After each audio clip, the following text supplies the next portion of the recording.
샬롬 삼국지 세 번째 첫 번째 헝클어진 천하.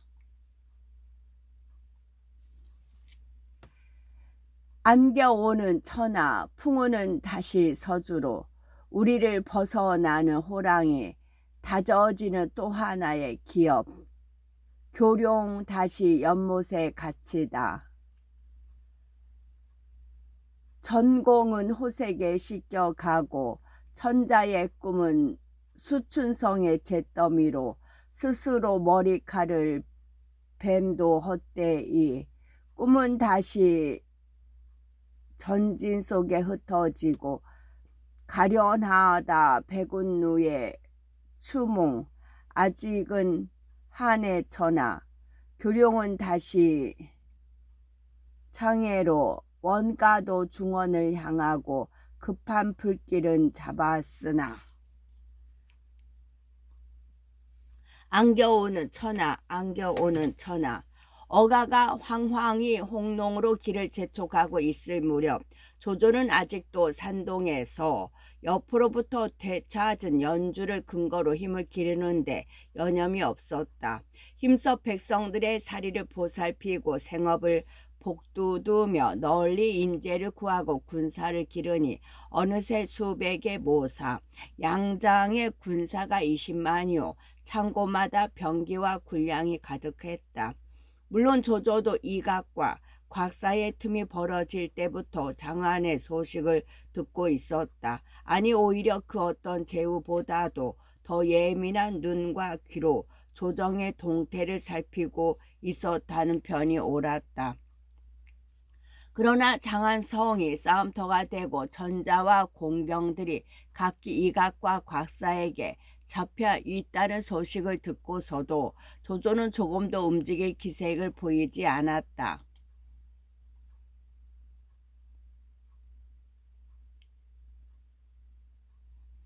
조조는 어쩌다 공명심에 조급한 장수들이 장안성으로 진격하자고 우겨도 조조의 반응은 냉담했다.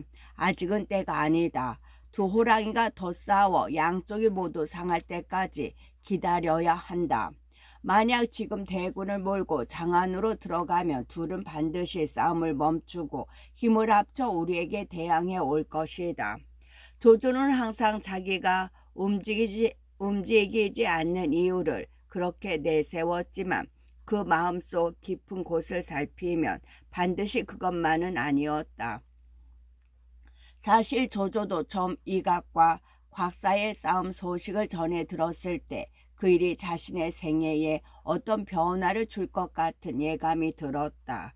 천리도 넘게 떨어진 곳의 싸움이긴 하지만 그 둘이 싸우는 배경이 바로 제실과 조정이란 점에서 반드시 그 여파는 천하에 두루 미칠 것이라는 일반적인 예측이 아니라 피부로 느껴지는 어떤 알지 못할 감각이었다. 이에 조조는 모계에 진원도 있고 가장 아끼는 곽가를 불러 물었다. 봉효는 이각과 곽사의 싸움을 어떻게 보는가? 갑작스런 물음이었으나 곽가는 미리 준비한 듯 대답했다. 주공을 향해 부는 바람입니다. 그들이 싸워서 약해지면 전하는 주공께 의지해 올 것입니다. 북에는 원수와 공소찬이 있고 남에는 원술과 여포가 있다. 어찌 천하가 다음에 의지할 게 나란 말인가. 당장은 모두 잠옷 위세가 있으나 그들은 기껏 주공께서 해치고 나가야 할 가시덤불이나 건너야 할 개울밖에 되지 않습니다. 마침내 천하가 의지하게 될 곳은 반드시 주공입니다. 곽가는 자신 있게 말했다.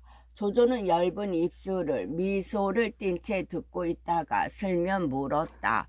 그렇다면 지금이 내가 움직여야 할 때란 뜻인가? 그렇지 않습니다. 아직은 때가 아닙니다. 그건 또 무슨 말인가? 이각과 각사가 싸움을 시작했다고는 하지만 아직 어느 쪽도 상한 정도는 아닙니다. 더 기다려야 합니다. 만약 지금 주공께서 섣불리 군사를 일으킨다면 둘은 반드시 싸움을 멈추고 힘을 합치게 될 것입니다. 그렇게 되면 전자를 끼고 있는 그들 쪽이 유리합니다. 거기다가 섬석에 가 있는 장제까지 그들에게 가세하면 주공께서는 열의 아홉 어려운 지경에 빠져들고 말 것입니다. 곽가는 조조가 헤아리지 못하던 것까지 단숨에 말했다. 그러나 조조의 눈에는 무언가 또 다른 중요한 이유를 숨기고 있는 듯 보였다. 가만히 듣고 있던 조조가 한참 뒤에 나직이 물었다. 이유란 그뿐인가? 그러자 곽가는 이번에는 대답 대신 살피듯 조조를 올려보다가 거듭 조조의 물음을 듣고서야 역시 나직하게 되물었다. 주공께서는 스스로를 전하에 바치고자 하십니까? 전하를 얻고자 하십니까? 만약 젊은 날에 그 같은 질문을 받았다면 조조는 틀림없이 스스로를 바치는 쪽으로 대답했을 것이다. 그러나 마음줄에 접어든 지금, 그리고 한실에 대한 거듭된 환멸과 충성의 서양마저 철회해버린 지금에 이르러서는 어느 편도 선뜻 택할 수가 없었다. 한쪽은 자기를 믿고 따르는 이에게 거짓말을 하는 셈이 되고, 다른 한쪽은 드러내놓고 말하기에 너무 엄청난 일이 되는 까닭이었다. 봉요가 짐작하고 있는 대로일세. 한참을 망설이던 조조는 그렇게 대답해놓고 다시 곽가를 살폈다. 이상스레 번쩍이는 눈길로 조조를 마주보던 곽가가 무겁게 입을 열었다. 전하를 얻고자 하는 자에게는 스스로 다가가는 수고로움도 있어야 하지만 때로는 전하가 스스로 다가오도록 기다리기도 해야 합니다. 그런데 지금이 주공께서는 바로 기다려야 할 때입니다. 조조는 곽가의 그 같은 말이 한편으로 섬뜩하면서도 한편으로는 기뻤다. 조조가 곽가에게 보인 유별난 정은 어쩌면 제주보다 그런 젊은 배기와 과단성 쪽이었는지도 모를 일이었다. 어쨌든 그 일이 있고 난 뒤부터 조조는 아무하고도 장한성의 별난에 대한 적극적인 개입을 의논하지 않았다. 그리고 이미 말한 대로 어쩌다 진병을 주장하는 쪽이 있어도 곽가가 겉으로 내세운 이유를 반복할 뿐이었다. 하지만 헌제가 양봉과 동승의 호위 아래 홍릉으로 떠났다는 소식에 이어 날아든 갖가지 후문은 더 이상 조조를 산동에 눌러 있을 수 없게 하였다. 전자를 둘러싼 상황이 너무도 급박하고 전하 형세의 변화가 너무도 격심했기 때문이었다. 그 결과는 대강 이러했다. 뜻 아니하게 동승이 나타나 양봉을 거두는 바람에 두 번째 싸움에도 지고만 곽사는 쫓겨 돌아온 길에 역시 어가를 뺏으러 달려오는 이각의 군사들을 만났다. 이미 말만이라도 화해를 한 데다 곽사 역시 어가를 뺏지 못하고 돌아오는 길이라 이각도 전처럼 무턱대고 싸우려 들지만은 않았다. 그런 이각에게 곽사가 말했다.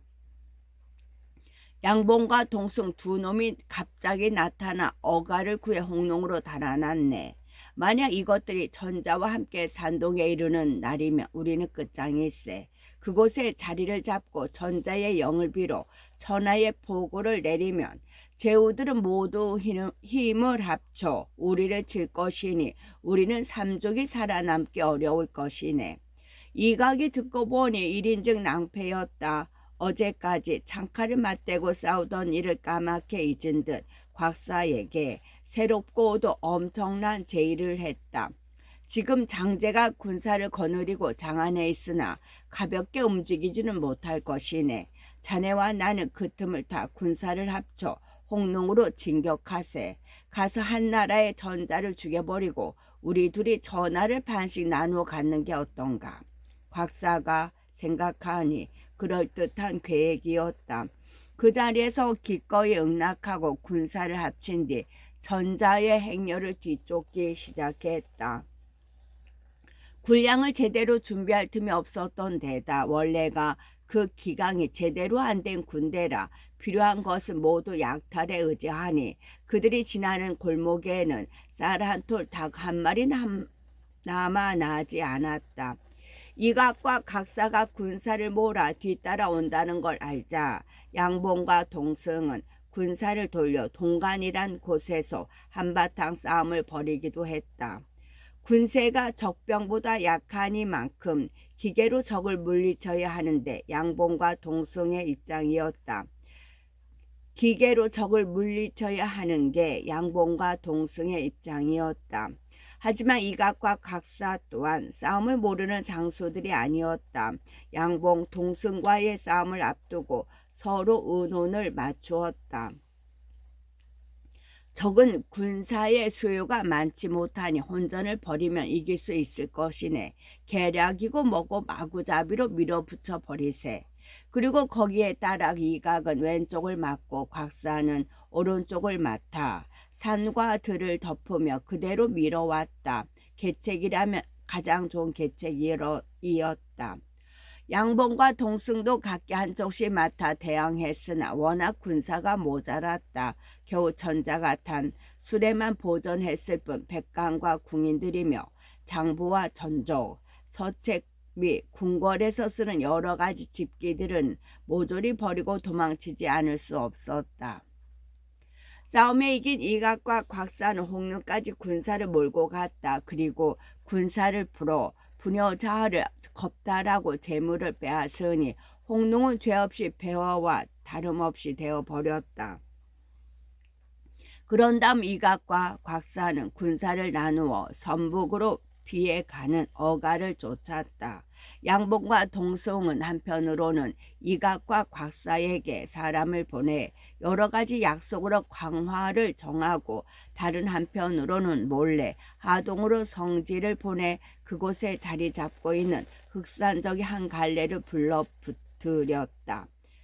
백파의 우두머리 한섬과 이낙, 호재 등이 그들이었다. 그 중에서도 특히 이낙은 산중에서 무리를 모아 도적질을 하던 산적에 지나지 않았으나 사정이 급하니 부르지 않을 수 없었다. 천자의 부름을 받은 한섬, 이낙, 호재 세 사람은 기꺼이 응했다. 이각과 곽사만 막아주면 지난 죄를 묻지 않을 뿐만 아니라 벼슬까지 내리게 했다는 데야 어떻게 오지 않을 수 있겠는가. 그리하여 모두 산채를 거두고 내려온 그들 셋은 동승 양복과 힘을 합쳐 홍릉으로 쳐들어갔다. 천자로부터 강화 요청을 받아 잠시 추격을 늦추고 홍릉에서 머뭇거리던 이각과 곽사는 그 갑작스런 공격에 견뎌내지 못했다. 한 싸움에 대패하여 쫓겨가니 홍릉은 다시 전자가 머무는 곳이 되었다. 하지만 그렇다고 이각과 곽사가 그대로 물러간 것은 아니었다. 그들은 인근을 돌아다니며 닥치는 대로 백성들을 노략질하고 젊고 건강한 자를 잡아 병조를 만들었다. 이른바 죽음도 두려워하지 않는다는 감사군이 그들이었다. 그렇게 되자 이각과 곽사의 세력은 오래자나 커졌다. 약탈한 곡식이라고 군량이 되지 않을 리 없고 억지로 끌려갔다고 해도 병졸은 병졸이었다. 그 꼴을 두고 볼 수 없어 헌제는 이낙을 보내 이각과 곽사를 치게 했다. 이낙은 위양에서 이각과 곽사의 군대를 따라잡고 급하게 몰아쳤다. 승세를 탄 공격이라 이각과 곽사가 유리하지 못했다. 그때 곽사가 꾀를 냈다. 군사들에게 영을 내려 의복이며 약탈에 지니고 있던 물건들을 모조리 길바닥에 버리고 도망치게 했다. 이낙의 군사들이라는 게 원래가 산토족들이었다. 길 위에 질비하게 버려진 의복이며 재물을 보자 서로 다투어가며 줍기에 바빴다. 그렇게 되니 대우가 남아 날 리 없고 군령 또한 제대로 전달될 리 없었다. 이때다. 모두 되돌아서서 적을 쳐라. 이낙의 군사가 흐트러진 것을 보자 이각과 곽사가 그렇게 소리쳤다. 명을 받은 이 곽의 군사들이 사방에서 되돌아와 재물에 정신이 빠져있는 이낙의 군사들을 어지러이 치자 이번에는 이낙의 대패였다. 가장 믿었던 이낙이 그 모양으로 져서 쫓겨 들어오니 양봉과 동승도 마침내 홍농을 지켜낼 수 없었다. 급히 어가를 보호하여 북쪽으로 달아나기 시작했다. 이번에는 놓아주지 않겠다는 듯 이각과 곽사의 추격은 급했다. 전자가 탄 수레가 느려 행군이 더디자 이낙이 전자께 권했다.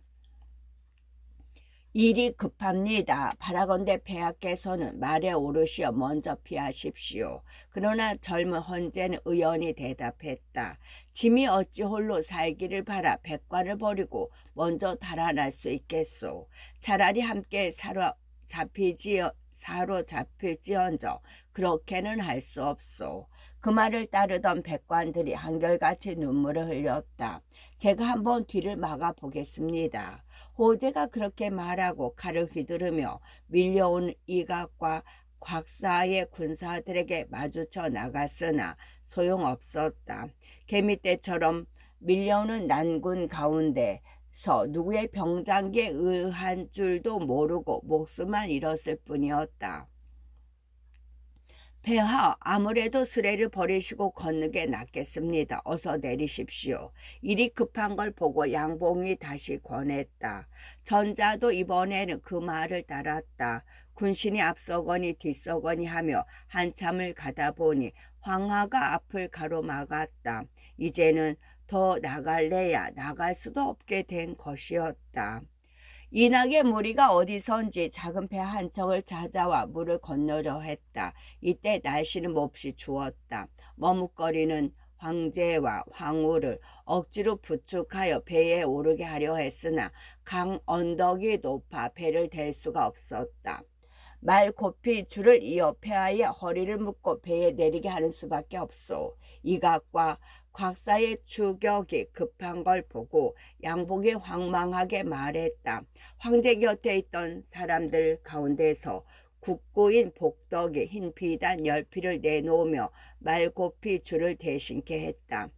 이 비단은 난군 중에 얻은 것인데 이걸 쓰면 폐하의 연을 배에 내리게 할 수 있을 것이요. 이에 해군 교의 상홍이 전자와 황후를 비단으로 동인 채 여러 신하들이 언덕 위에서 그 한 끝을 잡게 하고 조금씩 배 위로 내려 보냈다. 만승의 귀한 몸을 얼어붙은 물에 적시지 않고 무사히 내리기 위함이었다. 뱃머리에는 이낙이 칼을 빼들고 섰고 곁에는 찬물을 헤어 배로 건너간 왕후의 오라버니 복덕이 내려오는 왕후를 받아 안기 위해 기다리고 있었다. 황제와 황후가 무사히 배전으로 내려서자 그 다음은 중신들의 차례였다. 그러나 배는 작고 탈 사람은 많으니 아무래도 차례가 오지 않게 된 사람들이 가만히 있지 않았다. 얼음같이 찬물에 뛰어들어 배전에 매달리며 데워주기를 애걸했다. 배전에 서있던 이낙이 칼을 빼어 배전에 매달리는 자는 모조리 찍어버렸다. 그리고 군사를 재촉해 황제와 황후를 강 건너로 옮겨놓은 뒤에야 다시 배를 보내 남은 사람들을 실어왔다. 이번에도 이낙은 차례가 아닌데 배전에 매달리는 자가 있으면 모조리 그 손가락이나 손목을 사정없이 찍어버렸다.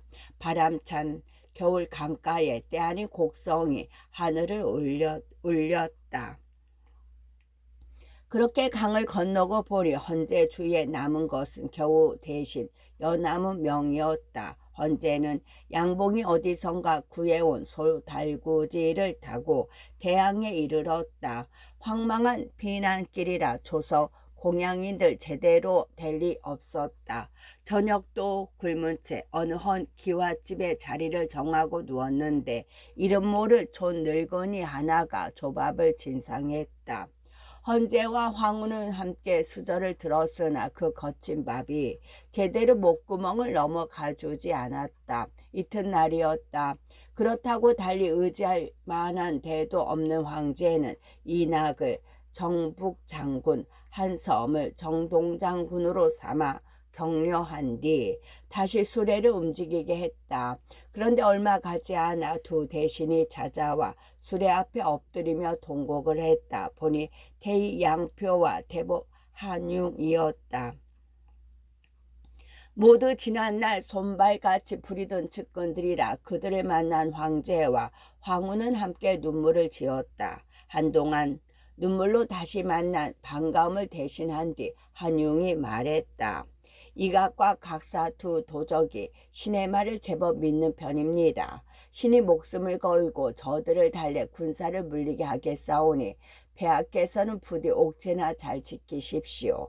환웅이 그렇게 말하고 떠난 뒤 이낙은 황제께 정해 양봉의 영체 안에 잠시 머물도록 했다. 그때 양표가 다시 진언했다. 신이 생각건대 가까운 안읍은 비록 작고 궁벽하나 양봉의 영체 안보다는 지내시기에 나을 듯합니다. 그곳으로 옮기시는 게 어떻겠습니까? 경의 뜻대로 하라. 그의 계책에 따라 이각과 곽사를 이간시켰다가 오히려 이 같은 어려움에 떨어졌으나 양표를 믿는 전자는 두말 없이 허락했다. 하지만 그 같은 전란 중에 어딘들 성하겠는가. 안읍도 같은 저지라 어가가 이르렀으나 전자가 거처할 만한 집조차 없었다. 할 수 없이 띠집 한 채를 비록 거처하는데 드나드는 문조차 없어 가시를 베어다 사방을 둘러 막았다. 그리고 천자와 대신들을 그 띠집 아래서 조회를 하고 장수들은 모두 울타리 밖에서 군사를 이끌고 지켰다. 거기다가 더욱 기막힌 것은 이낙과 한섬의 무리였다. 슬슬 도적의 본색을 드러내 나란 일을 전단하는데 대신일지라도 거슬리면 황제 앞에서도 때리고 욕설을 퍼부었다. 일부러 황제에게 거친 밥과 닭한 수를 보냈으나 황제 또한 받아들이지 않을 수 없었다. 뿐만 아니라 이낙과 한섬은 이때껏 따라온 200여 명의 졸개들에게 저마다 벼슬을 내리도록 정했다. 그들은 모두 폐하를 위해 시석을 무릅쓰고 싸운 자들이오니 마땅히 높은 벼슬을 내려 위로하셔야 합니다. 강도며 백정무당 주졸 따위에게 교위나 어사 벼슬을 내려달라는 요구였다. 평시 같으면 그들이 감히 우러러 볼 수조차 없는 관작들이었지만 황제는 또한 따르지 않을 수 없었다. 그러나 황망이 쫓기는 길이라 옥새를 갖추지 못했다. 급히 파괴하였지만 그나마도 제대로 되지 않았다. 송곳으로 그리다시피 한 나무 토막을 옥새라고 찍게 되니 황제의 채통이 말이 아니었다. 한편 이각과 곽사를 찾아간 태복 한융은 갖은 말로 그들을 달랬다. 이각과 곽사도 황제가 이미 황하를 건넜을 뿐만 아니라 따르는 무리 또한 적지 않다는 한융의 말에 졸솔히 도모할 수 없다 여겼다. 거기다가 여러 가지 좋은 조건을 내걸며 군사를 물리라 하니 못 이긴 채 따르기로 하고 먼저 잡아두고 있던 백관과 궁인부터 돌려보냈다. 하지만 황제의 어려움은 거기서도 끝나지 않았다. 그에는 몹시 흉년이었다. 백성들은 모두 나무 껍질과 풀뿌리로 목숨을 이어가니 굶고 부왕들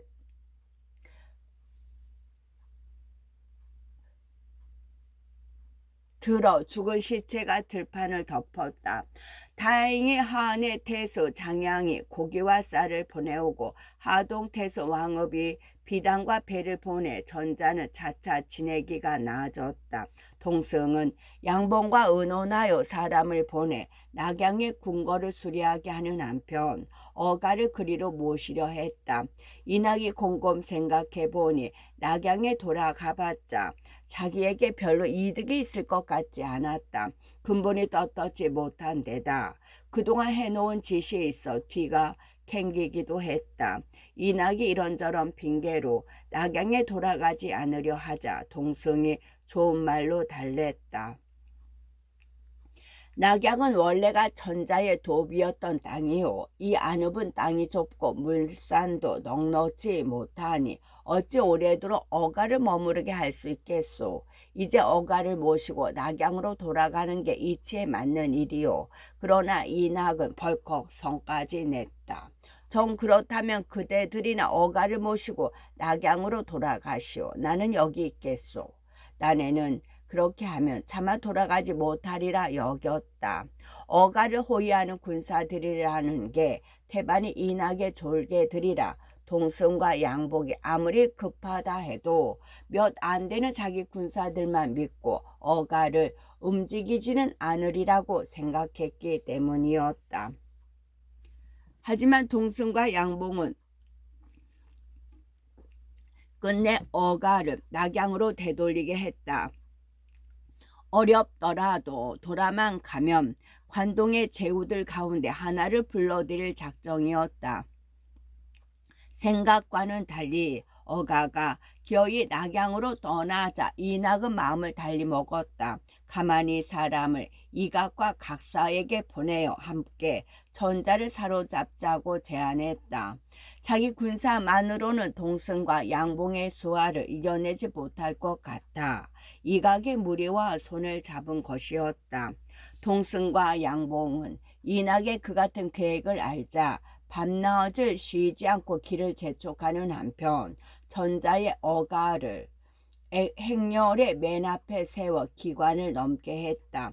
그 소식을 들은 이낙은 마음이 급했다. 이각과 곽사의 군사가 오기를 기다리지 못하고 스스로 졸개들을 이끌고 뒤를 쫓기 시작했다. 천자의 행렬은 궁인 대신들과 보졸들이 뒤섞인 것이요. 이낙의 군사는 젊고 날랜 자들과 말탄 군사들이라 사격 무렵이 되자 이낙은 어가를 따라 잡을 수 있었다. 어가를 앞세운 천자의 행렬이 마키산 아래 이르렀을 때 이낙이 무리를 이끌고 막아서서 소리쳤다. 어가는 잠시 머무르라. 이각과 곽사가 여기 있다. 헌제가 놀라 바라보니 벌써 산위 이곳저곳에 불길이 일고 있었다. 정말로 이각과 곽사의 대군이 이른 것 같았다. 그때 형세를 살피던 양봉이 놀란 헌제를 진정시켰다. 폐하 심려 마십시오. 이것은 이낙이란 놈의 장난일 뿐입니다. 이각과 곽사는 틀림없이 아직 오지 않았습니다. 그러고는 뒤따르는 군사들 쪽을 향해 소리쳤다. 서황은 어디 있느냐? 어서 가서 역정놈의 목을 가져오지 못하겠느냐? 그 말에 서황이 한다름에 도끼를 휘두르며 달려나갔다. 서황의 용맹을 얕잡아본 이낙이 제 스스로 서황을 맞았다. 두 말이 어우르는가 싶더니 단 한 번 장칼이 부딪히기도 전에 이낙이 두 토막이나 말 아래로 굴러 떨어졌다. 힘을 얻은 양봉이 군사를 내보내 남은 이낙의 졸개들을 죽인 뒤 재빨리 기관을 넘었다. 이때 천자의 어가가 낙양으로 돌아온다는 말을 들은 한해 태수 장양은 다시 곡식과 배를 보내 어가를 맞아들였다. 황제는 장양에서 대사마 벼슬을 내렸으나 장양은 사양하고 군사를 야왕에 주둔시켜 뒤따라오는 이각과 곽사의 무리를 경계했다. 간신히 낙양으로 돌아오기는 했지만 성안을 둘러본 천자의 마음은 어둡기만 했다. 궁궐은 모조리 불타고 거리는 황폐한데 눈에 들어오는 것은 다만 엉겅퀴와 쑥대뿐이었다. 황제는 양봉에게 명하여 궁실 중 무너지다만 단벽이 남아 남은 곳을 골라 손을 보게 한 뒤 그곳을 거처로 삼았다. 백관들이 조화를 드리러 왔으나 그런 황제를 보는 마음은 모두 가시 덤불 속에 떨어진 것처럼 괴로웠다. 궁궐이 그 모양이니 그렇잖아도 떨어질 대로 떨어진 제실의 채통은 한층 말이 아니었다. 그러나 헌제는 조서를 내려 연호를 흥평에서 건안으로 고쳤다. 나라를 새로이 일으켜 보려는 의지의 표현이었다. 하지만 그에 따라 흉년이 겹쳐 그같이 장한 헌제의 뜻도 소용이 없었다. 겨우 수백 호나 될까 말까 한 낙양의 백성들은 먹을 것이 없어 모두 성을 나가 버렸다. 산과 들에서 나무 껍질이나 풀뿌리라도 캐어 먹기 위함이었다. 그나마도 할 만한 힘이 없는 사람들은 성 안에서 굶어 죽었는데 무너지고 부서진 담 사이가 굶어 죽은 시체로 뒤덮이다시피 했다. 한나라의 전운이 세하기가 그와 같았다. 전자며 대소 관원인들 먹을 게 넉넉할 리 없었다. 거기다가 백성들까지 낙양을 버리고 떠나버리자 제실은 한층 외로웠다. 보다 못한 대위 양표가 헌제에게 아뢰었다. 전에 폐하께서 조서를 내리셨으나 이각과 각사의 난리를 겪는 통에 띄우지 못한 게 있습니다. 다름이 아니라 산동에 있는 조조를 불러들이는 일입니다. 그의 군사는 강하고 장수들은 용맹스러우니 그를 조정으로 불러들여 제시를 보살케 하십시오. 짐이 이미 조서를 내렸거늘 새삼 물을 게 무엇이오. 빨리 사람을 뽑아 조서를 조조에게 전하게 하시오. 그 같은 헌제의 윤허를 얻자 양표는 그날로 사람을 뽑아 산동으로 보냈다. 그 무렵 조조는 사방에 풀어놓은 연탄꾼들을 통해 그 같은 낙양의 사정을 소상히 듣고 있었다. 곧 전자의 부름이 있으리라는 것까지는 몰랐으나 전자가 아무런 보도 없이 텅 빈 낙양에서 공궁한 나날을 보내고 있다는 말을 듣자 이제 때가 왔다고 생각했다. 그러나 곽가의 생각은 달랐다. 아직 좀 더 기다리십시오. 곧 전자의 부름이 있을 것입니다. 낙양으로 군사를 이끌고 가서 외로운 전자를 옹이하려는 게 어떨까라는 조조의 물음에 곽가는 여전히 무겁게 고개를 가로저으며 그렇게 대답했다. 약간 다급해진 조조가 다시 물었다. 제실이 공공하다고 해서 반드시 이 날을 부르리라는 보장은 없지 않은가? 지금 주공과 힘을 겨룰 만한 자는 덜어 있으나 조정이 알고 있는 것은 주공뿐입니다. 지난번에 번거로움을 무릅쓰고 산동 병정의 표문을 올린 것은 그 때문이 아니었습니까? 그렇지만 조정이 나를 부르기 전에 원술이나 공순창 같은 무리가 먼저 입경하여 전자를 끼고 앉게 되면 어떻게 하겠는가? 조조가 굳이 원수를 들먹이지 않은 것은 아직 그와 동맹 관계에 있기 때문이었다. 그러나 마음속으로 가장 두려운 것은 원소였다. 공소차는 입경하려면 반드시 원소를 지녀야 하고 원술은 속은 좁은 데에다 성미까지 급해 그때여 천자를 끼고 무엇을 해보려고 들지는 않을 것이기 때문이었다. 곽가가 그런 조조의 마음속을 읽은 듯 대답했다. 원술 공수찬 따위는 물론 원소도 그럴 만한 안목은 없을 것입니다. 원술 공수찬은 그렇다 쳐도 본초까지야 그렇지 않습니다. 원술은 과단성이 없고 지나치게 헤아리는 결점이 있습니다. 어쩌면 그도 전하를 호령하는 데는 전자를 끼는 것이 가장 지름길이 된다는 걸 알고 있을 것입니다. 그러나 또한 지금까지 전자를 끼고 있던 자는 제후에 공적이 되어 시달리다가 마침내는 배망하는 꼴도 여러 번 보아왔습니다. 원소는 반드시 그 두 가지 이롭고 해로운 점을 함께 헤아릴 것이지만 소심한 그가 택하는 것은 열의 아홉 큰 이로움을 취하는 쪽보다는 큰 해로움을 피하는 쪽일 것입니다. 그 같은 곽가의 말은 마디마디 조리와 근거가 있었다. 그러나 이미 불같은 야심과 열정에 몸이 달기 시작한 조조로서는 모두 받아들일 느긋함이 없었다. 곽가가 나가자마자 이번에는 순욱을 불러들였다.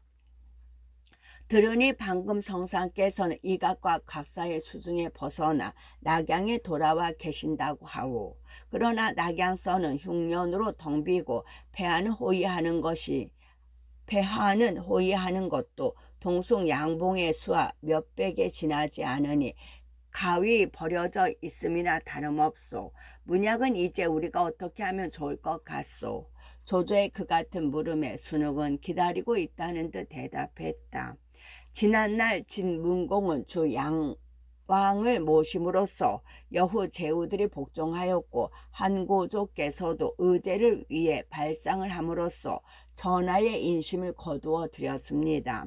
지금 어가가 어려운 피난길에 있을 때에 장군께서 앞장서 장의의 군사를 일으켜 전자를 받으신다면 무사람의 기대를 모아 큰일을 이루실 수 있습니다.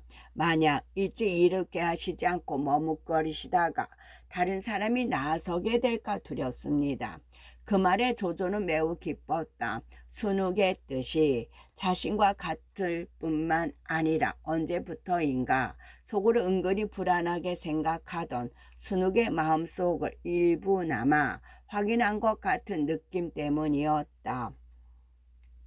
순욱에 대한 조조의 의심이란 순욱이 자신을 주인으로는 섬겨도 궁극적인 충성의 대상으로는 삼고 있지 않은 듯한 데서 온 것이었다. 다시 말해 조조 자신을 향한 무조건의 충성이 아니라 한을 붕시킬 인물로서의 조조를 향한 섬김이요 따름일 듯한 태도였다. 사실 조조가 제실의 어려움을 알면서도 가만히 살피고만 있었던 그 몇 달 동안 왠지 우울한 얼굴로 조조 대하기를 꺼리던 순욱이었다. 그런데 그 순욱이 춘추시대의 패자인 진문공과 한나라를 일으킨 고조를 내세워 낙양으로의 진군을 권하고 있지 않은가. 비록 그것이 자신의 마음을 한층 크게 흔들어 놓기 위한 비유에 지나지 않을지라도 조조는 기뻤다. 특히 한고조를 예를 든 것은 조조의 가슴속 깊이 꿈틀거리고 있는 대야망까지 순욱이 알고 있는 것으로 여겨져 한 가닥 전율까지 느꼈다. 과연 문약은 나의 자방이요 유방을 도와 하늘 세운 장량. 하마터면 깨닫지 못한 사이에 큰일을 그르칠 뻔하였소. 조조는 순욱의 뜻을 한 번 더 다짐하듯 그렇게 지하하고 곧 군사를 일으킬 준비에 들어갔다. 그러나 아직 그 명이 제대로 하달되기도 전에 문득 한 급한 정갈이 왔다. 상상께서 주공을 부르시는 조서를 가지고 낙양에서 사람이 왔습니다. 곽가가 말하던 그때가 먼저 찾아온 것이었다. 조조는 좌우에게 명예 격식을 갖추어 사자를 받아들이고 그 앞에 엎드린 채 자기를 부르는 황제의 조서를 받들었다. 그리고 그날로 크게 군사를 일으켰다. 폐하께서 그토록 어려움을 겪고 계실 터에 어찌 총각이라도 지체할 수 있겠느냐. 모든 장졸은 걸음을 배로 하고 밤을 낮으로 삼아 낙양으로 치닫도록 하라. 이를 조금이라도 어기는 자는 군율로 엄히 다스리리라. 낙양성에 있는 황제의 어려움을 들을 때에는 눈물까지 흘리고 다시 출발의 즈음에서는 진두에서 칼을 빼든 채 그런 추상 같은 영을 내리던 조조에게서 누구도 사심을 찾아볼 수 없었다. 그러나 조조를 감격시키고 조급하게 한 것은 사직의 위태로움이나 천자의 어려움이 아니라 스스로 안겨오고 있는 듯 느껴지는 전하였다. 이때 낙양에 있는 헌제는 또 새로운 어려움을 맞고 있었다. 몇 안 되는 군사의 호위 아래 백성들이 없어 무너진 채 수리조차 못한 성곽에 의지에 불안한 날을 보내고 있는데 갑자기 급한 보고가 들어왔다. 이각과 곽사가 군사를 이끌고 낙양으로 지쳐오고 있다고 합니다. 놀란 헌제는 급히 사람들을 불러 모은 뒤 양봉에게 물었다. 산동으로 간 사자가 아직 돌아오지 않은 이 마당에 이곽과 곽사의 군사가 이곳으로 쳐들어온다 하니 어찌하면 좋겠소. 양봉이 곁에 있던 한섬과 아울러 대답했다. 저희들이 그 두 역적과 죽기로 싸워 폐하를 지키고자 합니다. 허락하여 주옵소서. 둘 다 장하고 갸륵했지만 특히 놀라운 것은 한섬이었다.